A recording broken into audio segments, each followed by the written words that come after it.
আসসালামু আলাইকুম ও রহমতুল্লাহি ওয়া বারাকাতুহু। সুপ্রিয় দর্শক মণ্ডলী, কেমন আছেন আপনারা? তো আজকে আমরা আবারও নিয়ে চলে এলাম কুল্লুস ওসমান ১৭৬ নম্বর ভলিউমের প্রথম ট্রেলার। তো চলুন ট্রেলারটি আমরা বিশ্লেষণ শুরু করা যাক। তো ট্রেলারটি শুরু হওয়ার সময় আমরা প্রথমে দেখতে পাই কি উসমান বের কাবিলায় উসমান বে এবং তার ছেলে মিলে কিন্তু একটা তরবারি তৈরি করছে এবং উসমান বে বলছে, তোমরা তোমাদের তলোয়ার বের করো, আমরা এখন সোজা হয়ে দাঁড়াবো। মানে উসমান বে সোজা হয়ে দাঁড়াবো মানে যুদ্ধের কথা বলছে কি তোমরা তোমার তলোয়ার ধারালো করতে থাকো, আমরা কিন্তু এবার যুদ্ধতে নামবো। তারপর আমরা এখানে উসমান বে কাবিলে দেখতে পাই কি উসমান বে তার সৈনিকদেরকে ট্রেনিং দিচ্ছেন এবং বলছে কি আমরা মঙ্গলের লেজে পা রেখেছি, তাই আমাদের কর আমাদের আমাদের কর্তব্য মানে আমাদের সতর্কতা বাড়াতে হবে, তো বলতে চাইছেন। এইখানে কিন্তু এই সতর্কতা বাড়ার পরে ইলবেকে দেখতে পাই। ইলিও বলছে, তুমি সতর্কতা বাড়াও, যখন তুমি সব হারাবে তখন সব আমার হয়ে যাবে।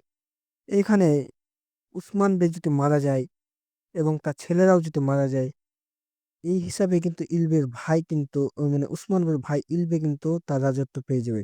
সেই জন্য ইলবে এই কথা বলছে এবং ইলবে কিন্তু উসমানের মুখের ওপর তার বিরোধিতা করতে থাকছে। তারপরে আমরা দেখতে পাচ্ছি কি ওরহান বে বলছে, মঙ্গলরা দরজায় কড়া নাড়ছে, অন্যদিকে লুকাস কুকুর। এইখানে ওরহান বেকে কিন্তু আমরা যেটা দেখেছি কারাজেসার খেলা, সে কারাজেসার দায়িত্ব কিন্তু ওরহান বেকে দিয়ে দেওয়া হয়েছে এবং ওরহান বে এ কথা বলছে এবং ওরহানে বলছে কি আমাদের জীবনের ঝুঁকি নিয়েও হলেও কারাজে ঈশ্বরকে রক্ষা করব। তারপরে আমরা দেখতে পাই কি গঞ্জা খাতুন এবং আলাউদ্দিন বে কিন্তু দৌড়ে আসছে। এখানে দেখতে পাই কাবিলাতে অনেক মানুষ মহামারীতে আক্রান্ত হয়েছে এবং তাদের কিন্তু সিফাখানে নিয়ে যাওয়া হচ্ছে এবং বেগম খাতুন ওরহান বেকে জিজ্ঞাসা করছে কি এটি মহামারী না এটা কি? তখন আলাউদ্দিন বলছে কি এটা কোনো মহামারী নয়, এখানে সবাইকে বিষ দেওয়া হয়েছে।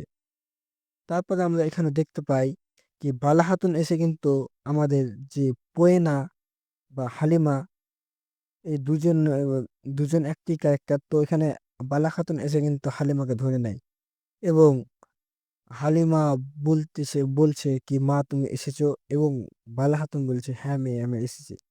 এখানে কিন্তু ম মানে যে ক্যারেক্টারকে বিষটা মিশিয়েছে সেটি কিন্তু পোয়েনা।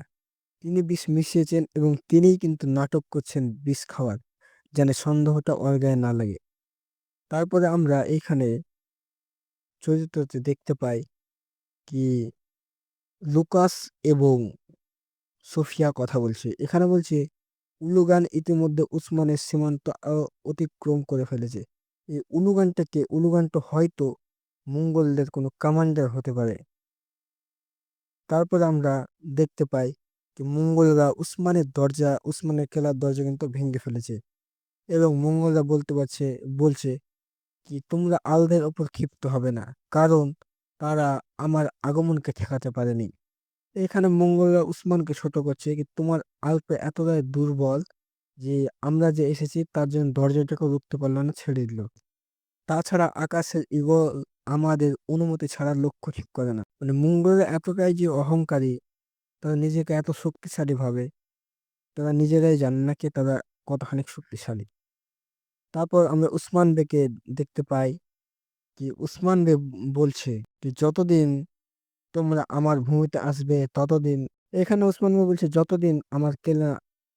যতদিন তোমরা আমাদের ভূমিতে আসবে ততদিন আমাদের ধারালো তরোয়াল দেখতে হবে। এখানে উসমান ভাই একটা ইঙ্গিত করছে কি মঙ্গলরা যতদিন মানে ওর কাছে আসতে থাকবে ততদিন সে উসমান ভাই মঙ্গলদেরকে কেটে হত্যা করে শেষ করে দিবে, এটাই। তো এখানে আমাদের ১৭৬ নম্বর ভলিউমের ট্রেলার শেষ হয়। কিন্তু আগে যেটা হতে চলেছে, ইলবের কিন্তু চরিত্রটা আমাদেরকে ভালো লাগেনি এবং ইলবের চরিত্রের ব্যাপারে একটি আলাদা করে ভিডিও আসতে চলেছে, অবশ্যই সেটি দেখবেন। সবাই ভালো থাকবেন। আসসালামু আলাইকুম ওয়া রাহমাতুল্লাহি ওয়া বারাকাতুহু।